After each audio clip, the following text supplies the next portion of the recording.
Very good morning, dear students. I am Dr. Saudamini Menon, educationist and clinical psychologist. Now we completed 4 chapters. Today we are going to see the 5th chapter, that is from DC 1 book, 5th chapter, application of ICT. Okay, application of ICT, very important. We have to learn and we have to understand that. Now in this chapter we are going to see that where ICT is widely used nowadays. We are all using IT, ICT and all. Okay, now where we use more ICT, that today we'll be taking care of that. The first one is e-governance. What do you mean by e-governance?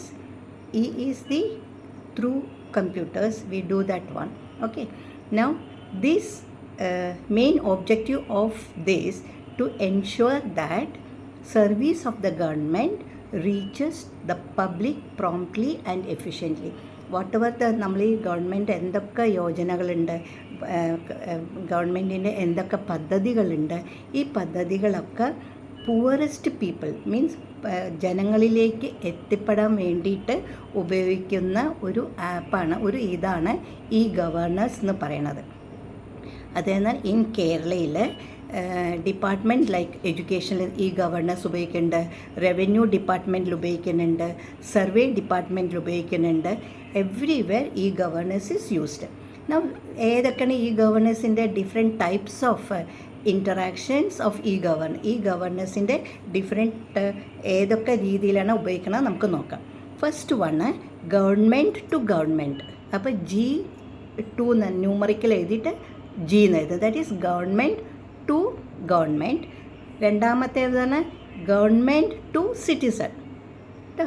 അപ്പോൾ G2 എന്ന് എഴുതിയിട്ട് citizen C എന്ന് വരും. മൂന്നാമത്തെ government to business ഉള്ളിലേക്കാണ് പോണത്.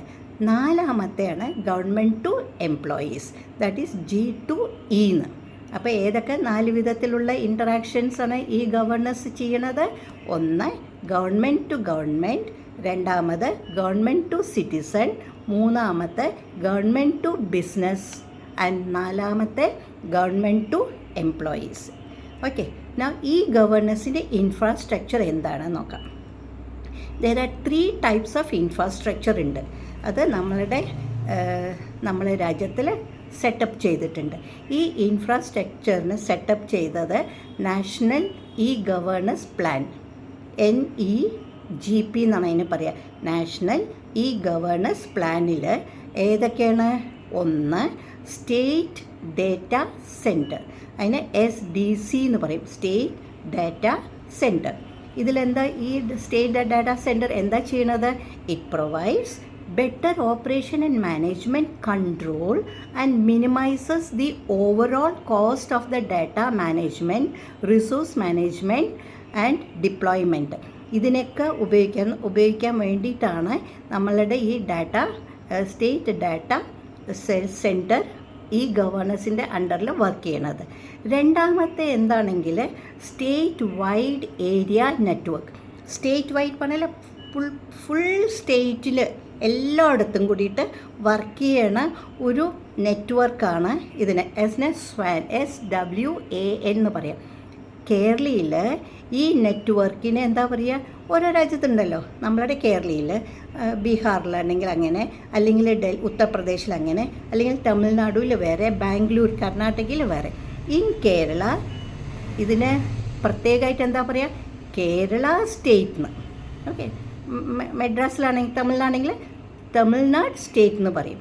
Okay, കാരണം ബാംഗ്ലൂർ ആണെങ്കിൽ ബാംഗ്ലൂർ, ഗുജറാത്ത് ആണെങ്കിൽ ഗുജറാത്ത് സ്റ്റേറ്റ് എന്ന്. ഓക്കെ, അപ്പോൾ Kerala state wide area network എന്നാണ് KSWAN. സ്വാനിൻ്റെ കൂടെ K. ഇറ്റ് ഈസ് ആൻഡ് ഇത് വളരെ ഇമ്പോർട്ടൻ്റ് ഉള്ള കാര്യമാണ്. It is the backbone of state information infrastructure.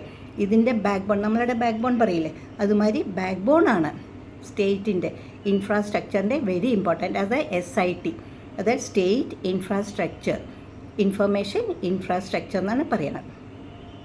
It connects എവിടേക്കാണ്? ദർ ആർ 3 ബിഗ് ബ്രാഞ്ച് ഉണ്ട്. ട്രിവാൻഡ്രത്തുണ്ട്, കൊച്ചിയിലുണ്ട്, കോഴിക്കോടുണ്ട്. അത് കഴിഞ്ഞാൽ ബാക്കി എല്ലാ 14 ഡിസ്ട്രിക്റ്റിലും ഇതുണ്ട്.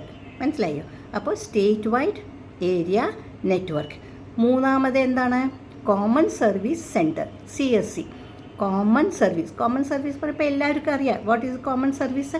കോമണായിട്ട് എല്ലാവരും ഉപയോഗിക്കുന്ന സെൻറ്ററിനാണ് കോമൺ സർവീസ് സെൻറ്റർ എന്ന് പറയുന്നത്.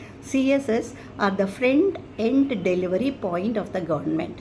ഏറ്റവും ഇമ്പോർട്ടൻ്റ് ഫ്രണ്ട് ആൻഡ് ലാസ്റ്റ്, അത് ഏറ്റവും ഇമ്പോർട്ടൻ്റ് ആയിട്ടുള്ള ഒരു സെൻറ്റർ സർവീസസ് ആണ്. It helps the utility payments എന്തൊക്കെയാണ് പറയുക? Electricity bill, telephone bills, water bills, submission, online applications അല്ലേ, നമ്മളുടെ അപ്ലിക്കേഷൻസൊക്കെ വരുന്നത് അതിന് in Kerala Akshaya was considered as a common service centre അല്ലേ. നമ്മളിപ്പോൾ എന്ത് പറഞ്ഞെങ്കിലും അക്ഷയയിൽ പോയി ചെന്നിട്ട് പൈസ അടച്ചാൽ മതി. ഓൺലൈനിൽ കൂടെ അവിടെ പോയിട്ടുണ്ടെങ്കിൽ അവർ നമുക്ക് എല്ലാം ചെയ്തു തരും. അക്ഷയയിൽ നമുക്ക് ബില്ല് പേ ചെയ്യാം, മൊബൈൽ ബില്ല് പേ ചെയ്യാം, ഇലക്ട്രിസിറ്റി ബിൽ പേ ചെയ്യാം. ഓൾ യൂട്ടിലിറ്റി ഹെൽപ്ഫുള്ളായിട്ടുള്ള പേയ്മെൻറ്റ്സ് മുഴുവനും we can do through Akshaya. Okay, so Akshaya was launched by, ഇതാരാണ് അതിട്ടത്? Launched by Kerala state information technology mission, KSITM എന്നാണ് അതിന് പറയുക, Kerala state information technology mission. This is to brighten the benefit of ICT to the entire population of not only Kerala, in India. അതിന് state vice നമുക്ക് ചെയ്യുന്നതാണ്. But ഇതിൽ കൂടിയിട്ട് എന്തൊക്കെ നമുക്ക് കിട്ടുന്നുണ്ട്? ഗ്രാൻസ് അല്ലേ, നിങ്ങൾക്കൊക്കെ അറിയാം. നിങ്ങളുടെ ഗ്രാൻസ് എന്താ പറയുക, സ്കോളർഷിപ്പ് ഗ്രാൻസ് ഉണ്ട്, ഡിസ്ട്രിക്റ്റ് ഉണ്ട്, ടിക്കറ്റിംഗ് ഉണ്ട്, സബ്മിറ്റിംഗ് ഓൺലൈൻ അപ്ലിക്കേഷൻസ് ഉണ്ട്. ഫോർ റേഷൻ കാർഡ് ആണെങ്കിലും ഇലക്ട്രോൾ എന്താ പറയുക ID അതിനുപയോഗിക്കാം, ആധാർ കാർഡിന് ഉപയോഗിക്കാം. ഇതെല്ലാം നമുക്ക് എവിടെ നിന്ന് ചെയ്യാൻ പറ്റും? അക്ഷയ് കൂടിയിട്ടല്ലേ. അപ്പോൾ Akshay is said to be as the common service centre, CSC എന്നാണ് അതിന് പറയുക. അതിലേക്കൂടി എല്ലാം ചെയ്യും. ഇനി ഈ ഗവർണൻസിൻ്റെ ബെനിഫിറ്റ് എന്തൊക്കെയാണ് അതിൻ്റെ advantages? It leads to automation of government service. It leads to the ഓട്ടോമാറ്റിക്കായിട്ട് എല്ലാവർക്കും എത്തിച്ചേരാൻ പറ്റും, from bigger people to the lower people. It strengthen democracy by participating. എല്ലാവർക്കും അതിൽ പോയിട്ട് നമുക്ക് ചെയ്യാൻ പറ്റും. അപ്പോൾ വലിയവർ ചെറിയവരൊന്നുമില്ല, എല്ലാവർക്കും അത് ചെയ്യാൻ പറ്റും. മൂന്നാമത്, ഇറ്റ് എൻഷ്യൂർസ് മോർ ട്രാൻസ്പെറൻസി. നമ്മുടെ മുമ്പിൽ വെച്ചിട്ടാണ് ചെയ്യുന്നത്, നമുക്ക് കാണാൻ പറ്റും, നമ്മളിൽ അതിന് സർട്ടിഫിക്കറ്റ് കിട്ടും. അപ്പോൾ it ensures more transparency in functioning of the government. പിന്നെ it makes every government department responsible.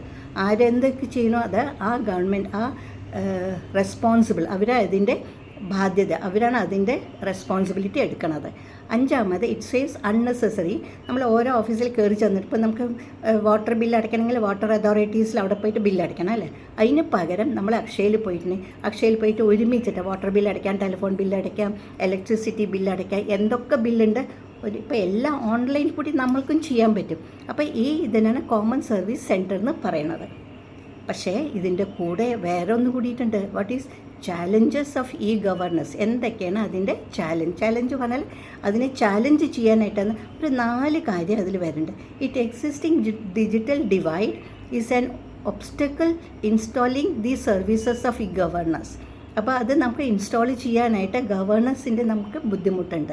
പിന്നെ since governance applications are web based, security threads ഉണ്ട്. നമ്മൾ കൊടുക്കുന്ന ഇൻഫർമേഷൻ ലീക്കായി പോവുമോ, അല്ലെങ്കിൽ അത് വേറെ ആൾക്കാർ എടുക്കാൻ പറ്റുമോ, അങ്ങനെയുള്ളൊരു ഫിയർ നമ്മൾക്ക് വരുന്നുണ്ട്.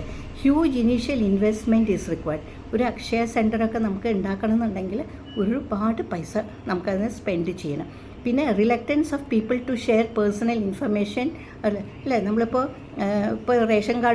റേഷൻ ഷോപ്പിലൊക്കെ പോയിട്ട് ബയോമെട്രി ഉണ്ട്, നമ്മുടെ തമ്പ് ഇംപ്രഷൻ വെച്ചാലേ നമുക്ക് റേഷൻ അതിൽ വരുള്ളൂ. അതേമാതിരി ഓരോ സ്ഥലത്ത് പോലെ തമ്പ് ഇംപ്രഷൻ, പോലെ ചില ആൾക്കാർക്ക് ആ തമ്പ് ഇംപ്രഷൻ കൊടുക്കാൻ ഇഷ്ടം ഉണ്ടാവില്ല. അവർക്കൊരു ഇഷ്ടമില്ലായ്മ, അത് ചെയ്യാൻ പാടില്ല എന്നോ അങ്ങനെ എന്തോ ഒരു ഫീലിംഗ് ഉള്ള കാരണം they hesitate to do that one. അതെല്ലാം ബിക്കോസ് ഓഫ് ദി ഇല്ലിറ്ററസിയാണ്, നമുക്കതിനെ പറ്റിയിട്ട് അറിയാത്തത് കൊണ്ടുള്ള ബുദ്ധിമുട്ടാണ്. ഓക്കെ, അപ്പോൾ ഇതൊക്കെയാണ് ആദ്യത്തെ കാര്യം. ഇ ഗവേണൻസിൽ. ഇനി നമുക്ക് നെക്സ്റ്റ് വേറൊരു ക്ലാസ്സിലേക്ക് നോക്കാം. ഓക്കെ, അതുവരയ്ക്കും ടാറ്റാ, ബൈ ബൈ.